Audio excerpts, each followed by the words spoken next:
La primera vez que me abofeteó no fue la más dolorosa. El golpe resonó en la cocina, seco, torpe, más fruto de su rabia que de su fuerza. Lo que realmente dolió fue la risa que soltó después, esa risa burlona con la que me miró como si yo fuera algo pequeño, descartable, una cosa que se puede empujar contra la pared sin consecuencias. La ventana estaba abierta, entraba el ruido lejano de los coches y el olor del pan recién horneado de la panadería de la esquina.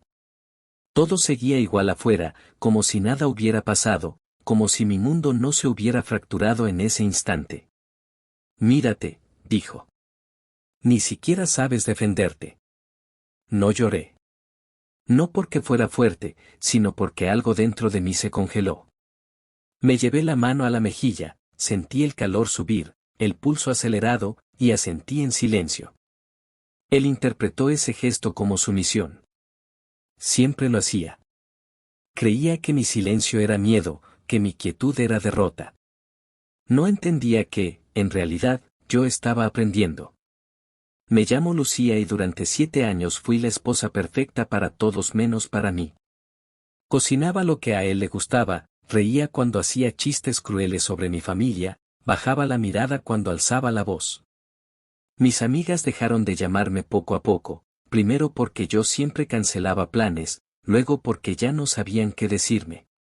Él decía que no las necesitaba, que yo lo tenía a él. Y yo, agotada de discutir, lo dejé ganar. La humillación no siempre era tan evidente como un golpe. A veces era una frase soltada en medio de una cena con amigos. Lucía no entiende de números, decía, riéndose. Por eso yo me encargo de las cuentas. Otras veces era algo más sutil, esconderme las llaves para que llegara tarde al trabajo, revisar mi teléfono mientras dormía, decidir qué ropa me quedaba mejor porque no quería que llamara la atención de otros hombres. Todo estaba cuidadosamente envuelto en la palabra amor. Aquella noche, después de la bofetada, me encerré en el baño. Me miré al espejo y apenas me reconocí. Tenía los ojos apagados, la piel pálida, una marca roja que empezaba a oscurecerse en la mejilla. Abrí el grifo para que no se oyera mi respiración temblorosa y apoyé las manos en el lavamanos. Pensé en irme, como tantas otras veces, pero la idea se disolvió rápido. ¿Irme a dónde? No tenía ahorros, él controlaba todo. Incluso mi salario entraba en una cuenta conjunta a la que solo él tenía acceso real. Fue entonces cuando tomé una decisión que no se pareció en nada a las que había tomado antes. No fue impulsiva ni heroica. Fue silenciosa y lenta, como una semilla que se planta bajo tierra. Al día siguiente me desperté antes que él. Preparé el desayuno como siempre, besé su mejilla como siempre, le pregunté por su día como siempre.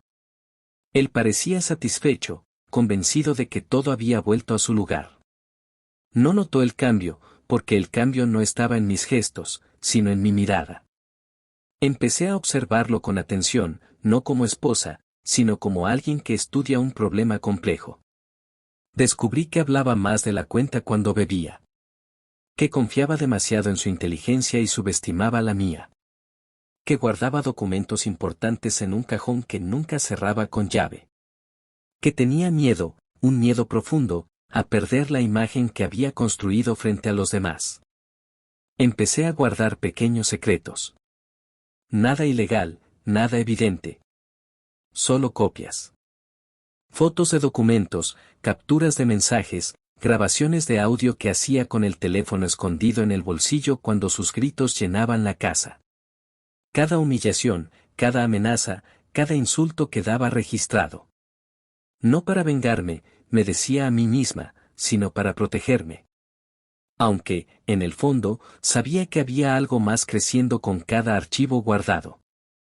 También empecé a cambiar cosas pequeñas.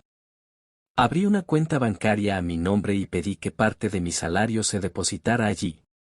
Dije en el trabajo que necesitaba hacer horas extra. No mentía del todo, necesitaba ese tiempo lejos de casa, ese respiro. Me inscribí en un curso nocturno que siempre había querido hacer, con la excusa de que era bueno para nuestro futuro. Él aceptó, convencido de que nada de eso le quitaba control.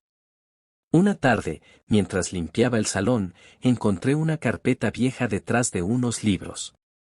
Dentro había papeles que no reconocí al principio, contratos, correos impresos, cifras que no cuadraban. Me senté en el suelo y empecé a leer con el corazón acelerado. No entendía todo, pero entendía lo suficiente. Algo estaba mal. Muy mal. Y si yo lo había encontrado por casualidad, significaba que él no pensaba que yo fuera capaz de comprenderlo. Esa noche casi no dormí. Mi mente iba demasiado rápido. Pensé en confrontarlo, en gritarle, en lanzarle los papeles a la cara. Pero me contuve. Ya no era la Lucía que reaccionaba. Era la Lucía que planeaba. Los días siguientes fueron una actuación impecable. Reí más, pregunté menos, asentía todo. Él empezó a relajarse, a bajar la guardia. Incluso volvió a tocarme con ternura en público, como si quisiera demostrarle al mundo que éramos una pareja feliz. Yo le devolvía la sonrisa, sentía su mano en mi espalda y pensaba en todo lo que aún no sabía. La humillación regresó una noche frente a sus padres. Hizo un comentario cruel sobre mi peso, disfrazado de broma. Todos rieron incómodos. Yo también, aunque sentí como algo se rompía definitivamente dentro de mí. No era dolor lo que sentía, era claridad. Eres demasiado sensible, me dijo después, en el coche. Nadie puede decirte nada. Lo miré y asentí. Pero en mi cabeza, las piezas empezaban a encajar. Semanas después, él me abofeteó de nuevo. Esta vez fue porque cuestioné un gasto extraño en la cuenta. Me llamó ingrata, inútil, me dijo que sin él yo no era nada. Me empujó. A la mañana siguiente desperté con el cuerpo dolorido, pero con la mente más despierta que nunca. Él roncaba en la cama, ajeno a todo, con el brazo extendido ocupando más espacio del necesario, como siempre. Me levanté despacio, me vestí sin hacer ruido y fui a la cocina. Preparé café, no para él, sino para mí. Mientras el agua hervía, miré mis manos, ya no temblaban. Esa fue la primera señal de que algo dentro de mí había cambiado de forma irreversible. Durante semanas seguí acumulando pruebas y silencios. Cada vez que levantaba la voz, grababa. Cada vez que me insultaba, anotaba fecha y hora en una libreta que escondía dentro de una caja de tampones. Cada vez que manipulaba las cuentas, hacía una copia. Descubrí transferencias a nombres que no conocía, pagos en efectivo, movimientos que no coincidían con sus explicaciones. No entendía del todo el alcance de lo que hacía, pero sí comprendía que no era limpio y que su miedo más grande no era perderme a mí, sino que alguien descubriera quién era realmente. Empecé a hablar con una abogada en secreto. Decía que iba al curso nocturno, y en parte era verdad, pero algunos días cambiaba el rumbo y me sentaba frente a una mujer de voz tranquila que no me juzgaba cuando le contaba cosas que nunca había dicho en voz alta. No me preguntó por qué no me iba inmediatamente. Solo me explicó opciones. Me habló de protección, de denuncias, de procesos largos. Yo asentía y pensaba que aún no era el momento. Porque yo ya no quería huir. Quería salir entera. Él comenzó a notar mi distancia. No gritaba menos, pero gritaba distinto, con un filo nuevo en la voz. Me preguntaba a dónde iba, con quién hablaba, por qué estaba siempre tan tranquila. La calma lo ponía nervioso. Yo respondía con frases cortas, suaves, casi aburridas. Nada enfurece más a un hombre que necesita control que una mujer que deja de reaccionar. Una noche llegó antes de lo habitual. Me encontró sentada en el sofá, leyendo. Se quedó de pie frente a mí, esperando algo, una sonrisa, una explicación, una disculpa. No le di nada. Me arrebató el libro de las manos y lo lanzó contra la pared. ¿Te crees mejor que yo ahora?, me gritó. Lo miré sin miedo. Esa fue la segunda señal. Retrocedió un paso, como si no reconociera a la mujer frente a él. Me llamó loca, me dijo que me estaba volviendo fría, que algo no andaba bien conmigo. Yo sonreí apenas.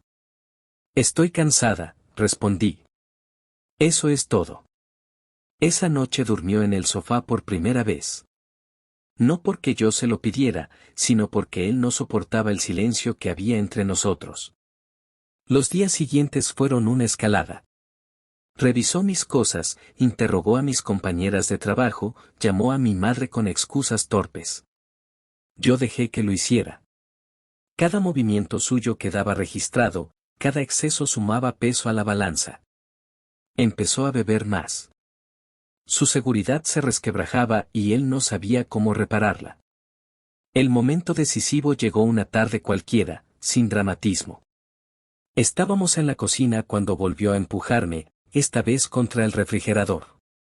Sentí el golpe en la espalda y el ruido metálico resonó en la casa. Me insultó, me dijo que sin él yo no sobreviviría ni un mes. Entonces, por primera vez en años, le respondí. Ya sobreviví demasiado contigo. No levanté la voz. No lo insulté. Solo dije la verdad. Su rostro cambió de color, pasó de la furia a algo parecido al pánico. Me dio otra bofetada, más fuerte que las anteriores. Caí al suelo y me quedé ahí, mirándolo desde abajo. Él respiraba agitado, como un animal acorralado. Se dio cuenta, demasiado tarde, de que ya no tenía el control de la situación. Cuando salió de casa, llamé a la abogada. También llamé a una amiga a la que no veía desde hacía años. Me escuchó sin interrumpirme y me dijo que podía quedarme en su casa esa noche. Le dije que no. Aún no. Esa misma semana, entregué copias de todo a quien correspondía. No fue una escena espectacular, no hubo gritos ni policías entrando por la puerta en ese momento. Fue un proceso silencioso, burocrático, implacable. Como yo. Él recibió la notificación días después. Recuerdo su cara cuando abrió el sobre. Primero confusión, luego incredulidad, después una risa nerviosa que se transformó en gritos. Caminaba por la casa como un loco, hablando solo, llamando a números que no contestaban. Me acusó de traición, de haberlo engañado, de querer destruirlo. Yo lo observaba desde la puerta del dormitorio, con una calma que ya no intentaba disimular. ¿Qué hiciste? Me preguntó, con la voz quebrada. ¿Qué hiciste? Me preparé, respondí. Fue entonces cuando entró en histeria. Lloró, gritó, golpeó las paredes. Pasó de las amenazas a las súplicas en cuestión de minutos. Me prometió cambiar, me dijo que todo había sido un malentendido, que yo exageraba. Me arrodillé frente a él, no para suplicarle, sino para que me mirara a los ojos. No me vuelvas a tocar, le dije. Nunca más. Esa noche dormí con la puerta cerrada por primera vez. Días después, me fui. No con una maleta apresurada, sino con documentos en orden, dinero propio y una red de apoyo que había tejido con paciencia. Él intentó contactarme de todas las formas posibles. Pasó del odio al victimismo, de la rabia al silencio. Yo no respondí. No fue un final feliz inmediato. Hubo miedo, noches sin dormir, momentos de duda. Pero ya no había golpes ni humillaciones. Cada paso lejos de él era una recuperación lenta de mí misma. Entendí que la venganza no había sido el objetivo, sino la libertad. Y que lo que realmente lo llevó a la histeria no fue perderme, sino descubrir que nunca me tuvo.